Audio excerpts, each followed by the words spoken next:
یو سوداګر چې کله سوداګري کوي یا تجارت کوي، موسم ته په کتو داسې شیان رانیسي چې په ښه بیه باندې خرڅ شي.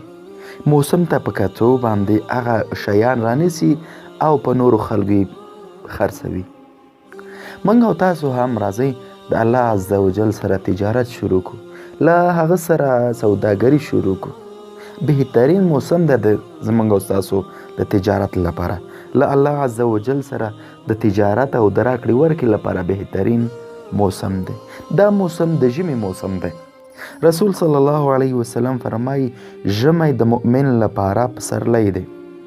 عبدالله ابن مسعود رضی الله تعالی عنه وایي ژمی دې په خیر راشي، په دې کې رحمت وي، په دې کې برکت وي، ځکه شپه یې ډیره اوږده وي د عباداتو لپاره، د قیام اللیل لپاره، د تهجدو لپاره، او ورځې لنډې وي د روژې نیولو لپاره.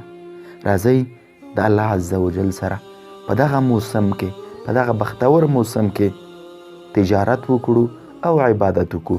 د ورځې روژه او د شپې قیام اللیل، تهجد، مطالعه، درس او تدریس وکړو.